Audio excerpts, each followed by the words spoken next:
So picture this. A really brutal 41-day war in the Middle East has just ground to a halt. But then, thousands of miles away, a meeting between two nuclear powers is happening that could totally reshape the world order. We're going to dive into how this all connects, the conflict, the diplomacy, and what looks like a major power shift. And that really gets us to the heart of the matter, the one big question we're tackling here. Are we actually watching a new bloc form, one that's strong enough to challenge decades of American influence? To figure that out, we have to connect the dots, all the way from the battlefields of the Middle East to a closed-door meeting in Pyongyang. So, to get to the bottom of this, we have to start with this really critical diplomatic move. Because trust me, the timing of this meeting tells you everything you need to know. This was absolutely not a coincidence. It was a statement. I mean, the ink on the Iran-US ceasefire was barely dry, and China didn't waste a second. They sent their top guy, Wang Yi, straight to Pyongyang. Now, this wasn't some routine handshake and photo op. No, this was a very clear, very deliberate signal to Washington that the whole geopolitical game was changing. Now, you gotta read between the lines here. Diplomats are masters of language, right? When they say turbulent and complex international situation, that's code. And increasing communication and coordination, well, that's basically saying, hey world, we're a team now. Beijing was putting it out there for everyone to see that their ties were getting stronger, right at a moment of huge tension with the West. Okay, so let's back up a little and see how we even got here. Because that meeting in Pyongyang, it didn't just happen in a vacuum. It was a direct ripple effect from a short but unbelievably intense war that honestly had the entire world on edge. 41 days. It doesn't sound like a long war, but it was a violent, high-tech explosion. It was just long enough to prove a point, cause a ton of damage, and throw global energy markets into total chaos. And the scale of Iran's attack was just staggering. Seriously, this wasn't just a few strikes here and there.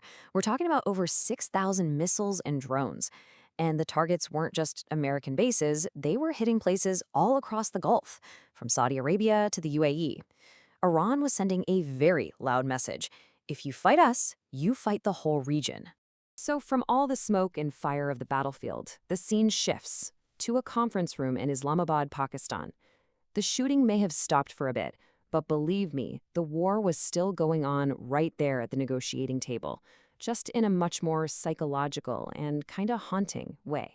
So for 21 hours straight, you have American and Iranian diplomats locked in a room. The entire world is watching, just hoping for some kind of deal, anything to calm things down. But inside that room, the vibe was anything but peaceful. Before a single word of negotiation was even spoken, the Iranian delegation did something incredibly powerful. They brought in 168 empty chairs and set them up on their side of the table. And on each chair, they placed a photo of one of the 168 children who died when a U.S. airstrike hit their school. They were literally negotiating alongside the ghosts of the war. And this quote from an Iranian mother whose child was killed in that strike, it just perfectly captures the feeling of the whole country. The pressure on those Iranian diplomats must have been immense.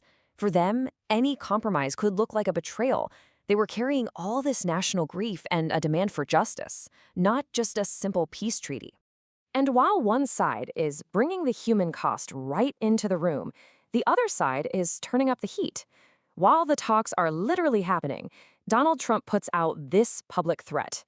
This wasn't a message about peace. It was an ultimatum. It was designed to force Iran's hand, basically saying, take our terms or face something even worse. So is it really a surprise that it all fell apart? After 21 hours, with ghosts in the room and threats hanging in the air, yeah, the talks collapsed. The U.S. team walked out, saying Iran's demands were unreasonable.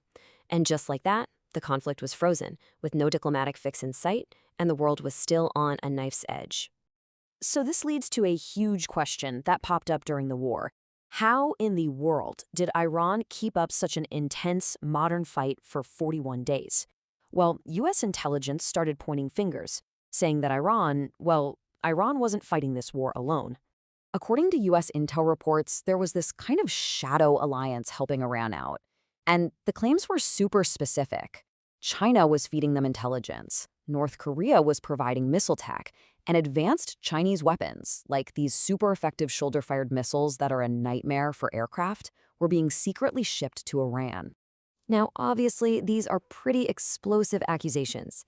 The US was essentially saying China was using the ceasefire as a cover to rearm Iran. But China's reply was immediate and total. A spokesperson just called it misinformation and flatly denied that Beijing had supplied weapons to anyone. So you're left with two global powers telling two completely different stories. All right, so let's tie all this together.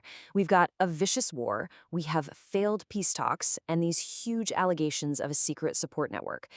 It all brings us right back to our main question, but now we're looking at it through the lens of this new reality the conflict has created. So, what's the big takeaway from all of this? Well, first, Iran showed it could go toe to toe with a superpower for over a month, which not many people thought was possible.